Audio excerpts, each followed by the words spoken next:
Son varias las controversias que en este momento están inflamando, por decirlo así, la pauta informativa.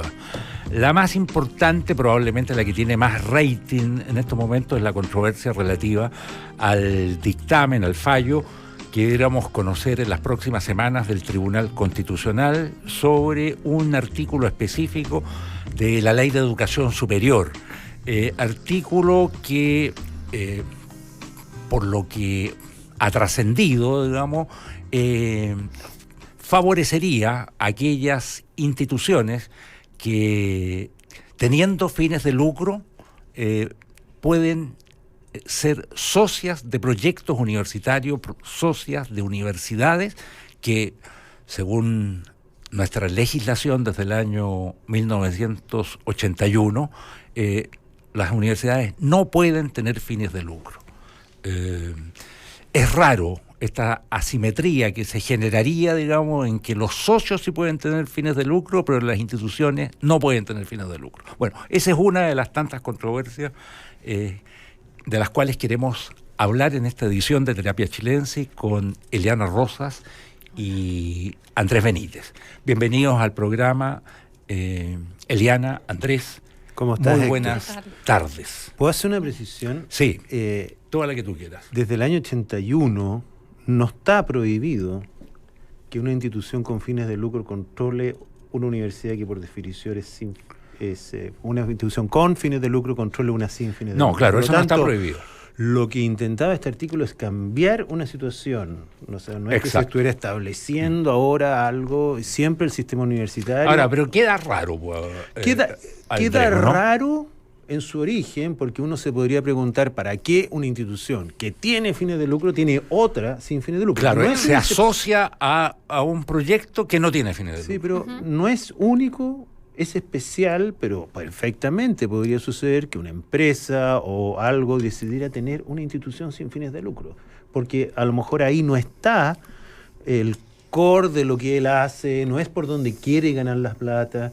Es más raro en el caso de Lore International, que es básicamente por el cual se hace esto, ¿no es cierto?, que es la dueña de 3 universidades en Chile y varios institutos, entre ellos la Andrés Bello, porque es un consorcio que se dedica a las universidades y lucra con ellas. Y tiene fines de lucro. Entonces es raro incluso entiendo yo que está abierta a la bolsa. A la bolsa en Estados Unidos. Pero dicho eso, solo para aclarar y empezar el debate, las universidades siguen no teniendo fines de lucro.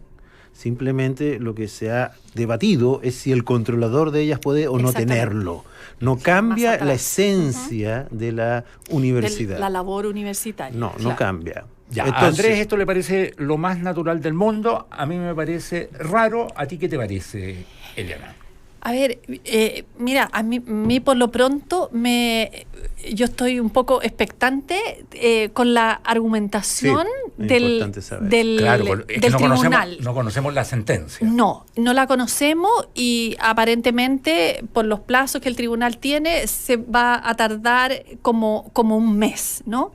Y entre medio a mí me parece que se ha ido como enrareciendo la discusión y de alguna manera aparece este rol de laureate como siendo una especie de propiciador de este cambio, que es bien curioso porque este fallo del tribunal, esta sentencia, resulta no simplemente de un requerimiento, que también está el requerimiento, sino también del ejercicio de su control preventivo. O sea, nuestro Tribunal Constitucional ejerce con un control preventivo y un control también ex post. Ex post, exacto. Y fíjate, a propósito de eso, porque también el Tribunal Constitucional en toda esta discusión aparece como una especie de rémora dictatorial, ¿no?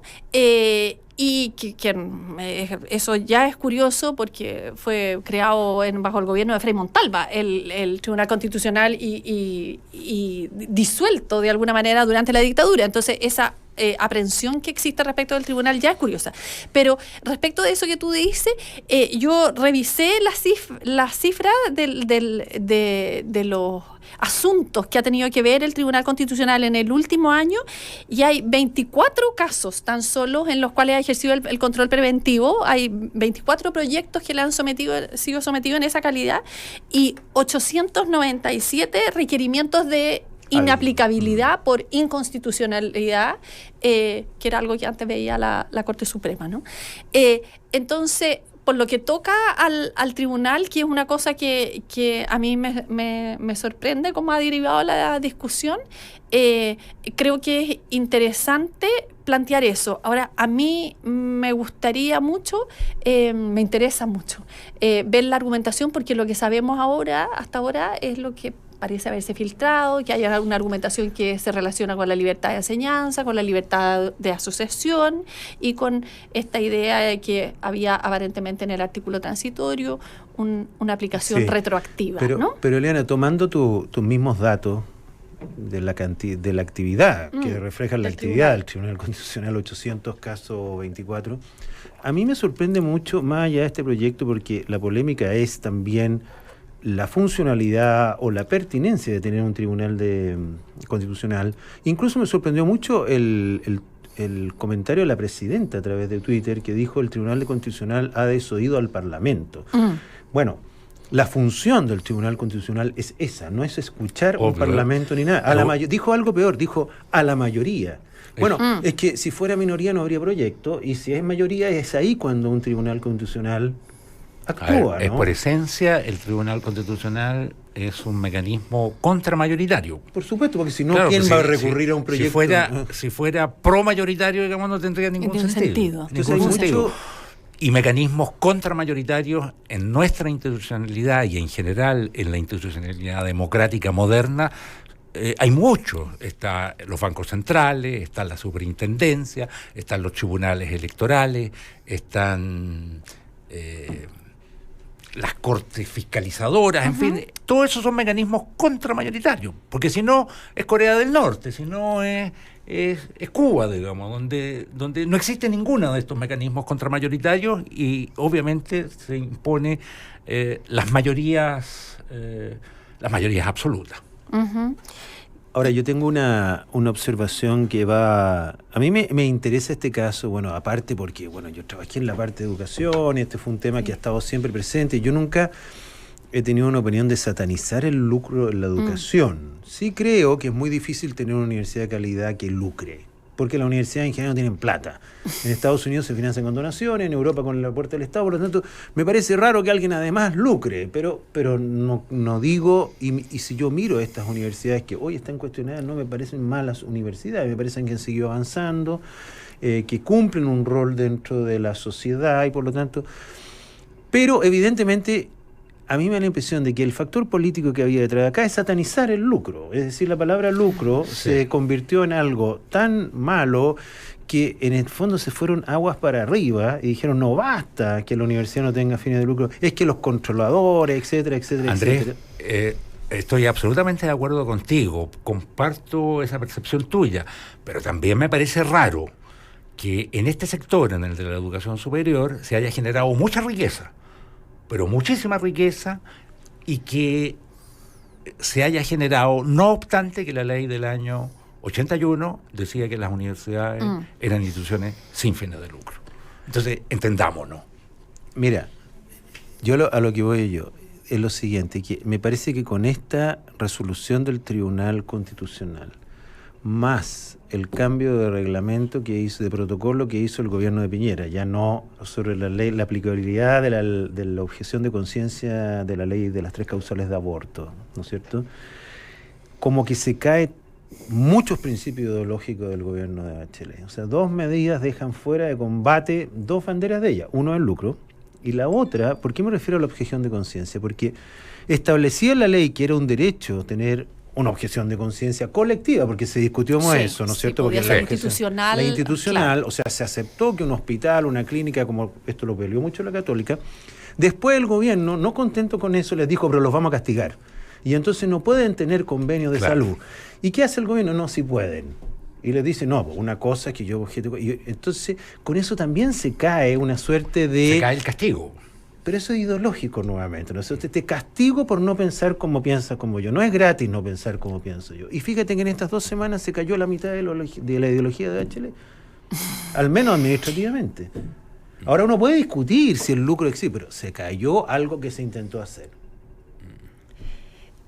Sí. Ahora, no me gusta mucho que se caiga, digamos, por decreto. Bueno, por decreto se instauró, el protocolo es un decreto. El protocolo en el caso de la ley de aborto, de las 3 causales, es un decreto que hizo el Ministerio de Salud, no es una ley. No es una ley. No tiene el rango de ley. Y la Católica fue en contra de ese decreto, no de la ley. Dijo, no, pero ahora resulta que primero aprueba una ley en que yo puedo voluntariamente decidir y ahora me castigan. Y fue contra ese decreto, lo cambiaron. Pero ese decreto era un decreto muy importante. Porque, como repito, te castigo si no piensas igual a mí. Puedes pensar, pero te voy a castigar. Claro. Bueno.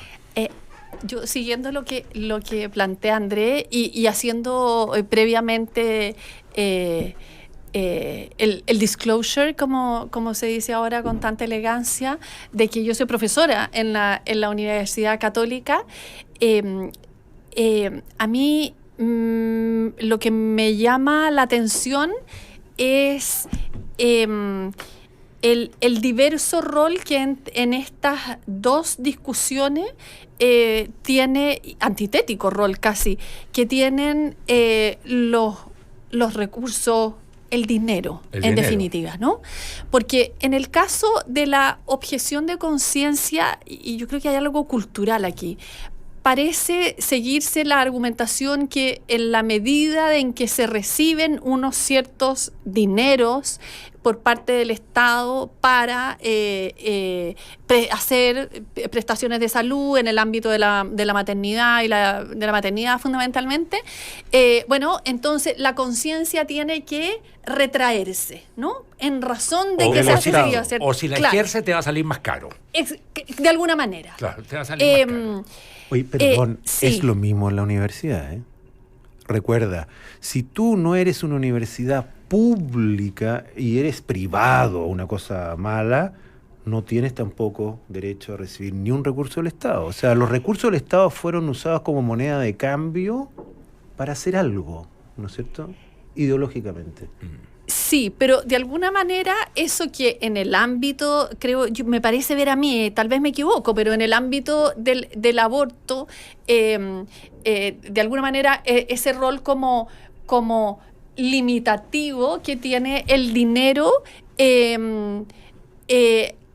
limitativo y aparentemente valioso que tiene el dinero para efectos de promover una transformación, en este otro lado se sataniza, ¿no? Y entonces el dinero es mirado con sospecha. Más allá de que a mí me parece que aquí hay un gran tema en el caso de, en relación con las universidades. Yo no soy de los que piensan que ¿y qué?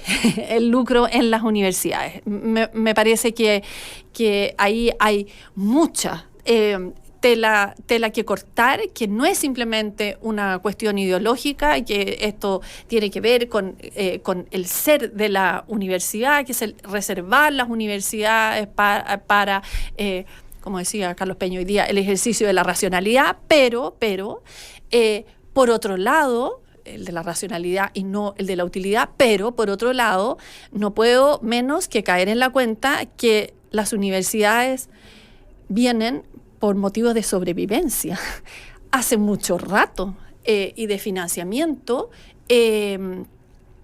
haciendo algunas actividades que no están en su tradición y que tienen vínculo con el lucro o con la obtención de unos recursos necesarios para su financiamiento, porque de su actividad habitual no pueden obtenerlos. Y creo que hay que hacerse cargo de eso. A mí me impresiona mucho, por ejemplo, cuando la Universidad Católica vendió el Canal 13, y salió en los diarios y recibió mucha plata, ¿no es cierto? O sea, las actividades, como dice la universidad, han buscado formas de financiarse porque el Estado no pone, nadie está pensando que el Estado va a poner esa plata, ahora que son gratis más encima, ¿te fijas? Entonces, claro, de la docencia y la investigación. Pero yo no te entendí tu primer no punto. Tú encuentras que el ligar el dinero público a la política pública, en el caso del aborto, era bueno. No, a mí lo que me parece es que ahí se vinculó y se dijo, porque usted recibe dineros, entonces tiene que, de alguna manera, suspender la conciencia, ¿no? Y aquí, en este otro caso, me parece que de alguna manera se nos ha dicho, bueno, la conciencia universitaria impide esta generación de utilidades. Ahí encuentro que hay una tensión en esa argumentación y en el rol que en un caso y otro se le asigna al dinero. Es verdad. De todas maneras, a mí no me parece que el dinero sirva para hacer objeciones de conciencia ni cambios de conciencia. O sea, no. Es una suerte de extorsión del Estado. Tú sabes que uno de los problemas que surge... Hay una mecánica de extorsión que la veo clara en el caso del aborto. No, pero en el caso de la universidad ha sido permanente. Como te digo, las universidades privadas, sin fines de lucro, con vocación universitaria, como lo es la Alberto Hurtado, como es la Diego Portal y la Adolfo Ibáñez, por lo pronto, tienen un trato totalmente discriminatorio porque no son universidades públicas. Y cuando se hizo la ley les dijo, ustedes quieren recibir, entonces tienen que tener un sistema de gobierno universitario que a mí me gusta, con participación de los estudiantes, y empezaron a poner una serie de restricciones ideológicas, en donde, ¿qué te decían? Si usted quiere plata, entonces pórtese como yo quiero. Ahora, por ejemplo, uno de los grandes problemas que genera este fallo del tribunal es que la Universidad de Andrés Bello podría optar entonces a la gratuidad de sus alumnos. Por cierto. Y entonces eso significa un montón de dinero. Entonces hoy día lo que alega Giorgio Jackson y compañía es decir, pero ¿cómo la más gratuidad a los alumnos de esa universidad? ¿Qué tienen que ver los alumnos por lo pronto? Los alumnos son igualmente pobres que aquellos que reciben gratuidad en otras universidades, pero como el controlador de esa universidad tiene fines de lucro, no acceden a la gratuidad. Nuevamente se usa un poco el dinero para presionar ideología. A eso es lo que voy yo. Y claro, y entre medio está también este tema de la definición de la entidad pública de la universidad, que es un tema que todavía no terminamos de resolver, porque que eso deriva de la pertenencia al Estado o deriva de esta, como tú llamas, vocación pública, donde si fuera opción B, claro, podríamos encontrar muchas universidades con esa característica. Eliana y Andrés, siento que en esta discusión, en lo que tiene relación con la educación superior, estamos discutiendo un poquito en banda porque todavía no conocemos la sentencia del tribunal. Sí. Entonces... efectivamente. Ahora, con todo, a mí la controversia, la conjetura, la duda más seria instalada en los últimos días es la conjetura que tiene relación, digamos, con cuánto pueden, qué diferencia puede hacer todos estos manejos que hizo Cambridge Analytica. Cambridge Analytica. O sea, ¿cuánto influyó eso en la elección norteamericana o en la elección del Brexit? ¿O cuánto puede influir en cualquier otra elección?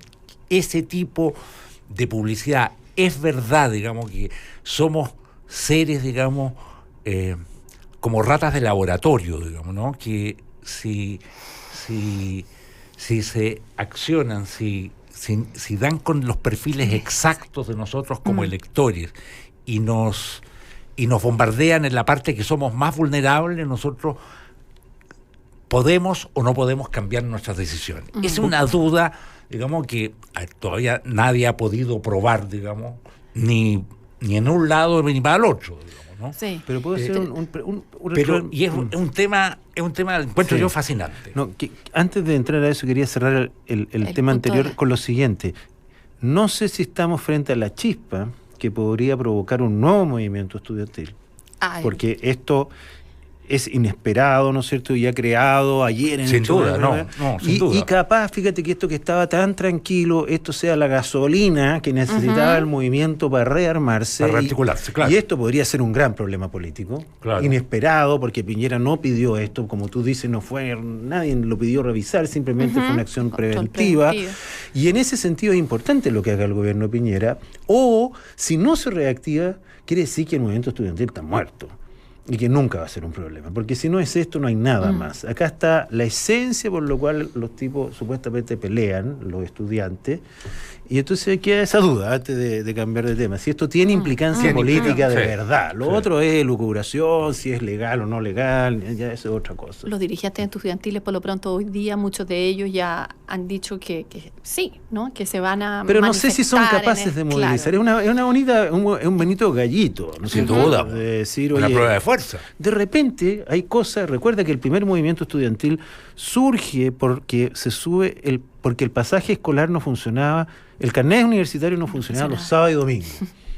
Y de ahí se armó una pelotera increíble. Claro. Ahora, yo apostaría que no, que esto no va a resurgirlo, pero si yo estuviera en el gobierno estaría preocupado. Sin duda que estoy preocupado. Por el efecto ahora, yendo a lo de Trump y los datos, y yo solo lo encuentro, no sé si cambia la conducta, pero lo encuentro aterrador, que sepan tanto de uno. Ay, pero saben desde el anonimato. O sea, no saben sobre Andrés Benítez. Obvio que saben de Andrés Benítez. Obvio, y finalmente. No. Yo creo que no. O sea, saben, porque si no, ¿cómo se...? O sea, tus datos son una gota en el río. El torrente es el que lleva la verdad. Tu gota es nada. Ahora, muchas gotas como tú, digamos, forman probablemente un... No, yo no soy una gota, Porto, yo sería un torrente, un océano. Ya me aburriste de llamarme gota. Un canal. Gumucio podría ser una gota, no yo. Que lo veo ahí a Gumucio. No, es fascinante. Es fascinante el tema. Y es aterrador porque si uno mira las informaciones, ya se me olvidó el nombre de este psicólogo que creó los perfiles para el test de personalidad. Exactamente, para poder abordar... Captar datos.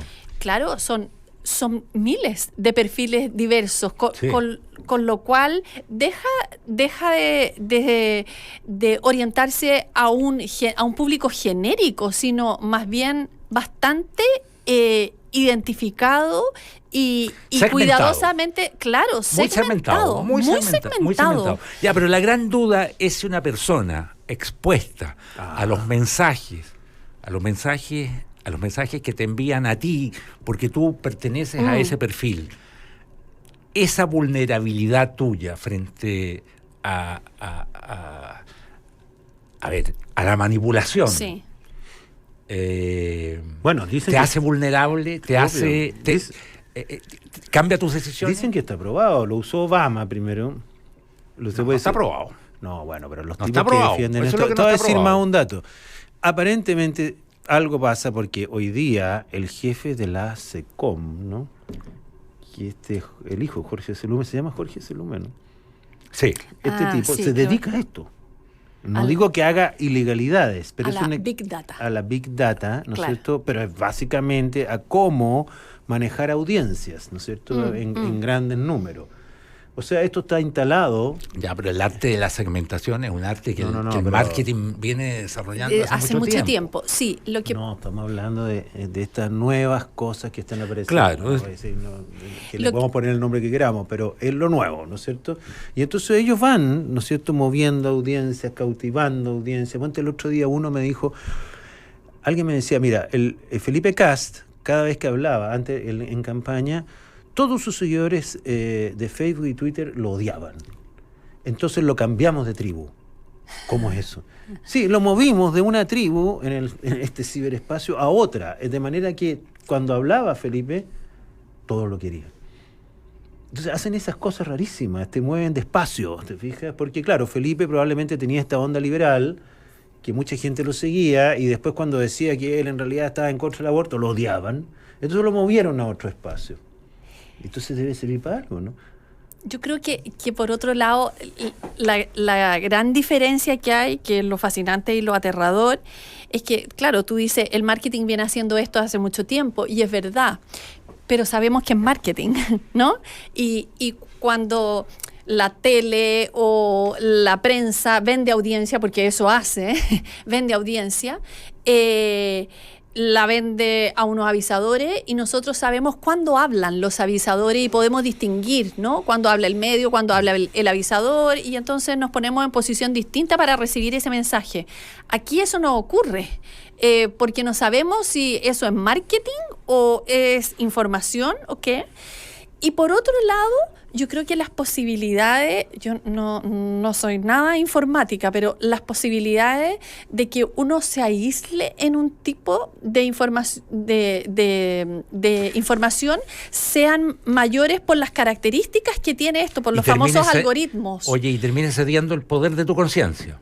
De algún modo, porque solo recibes la información que tú tiendes a pinchar, y el sistema sabe que tú pinchas de eso. Cuando te controlan la información, no te controlan nada en relación a tu conciencia. Pero depende del tema, porque hay temas en los cuales tú eres muy blando. No estás con una conciencia, con un pensamiento muy marcado. Esto se dirige especialmente a los votantes más swinger, a los que cambian.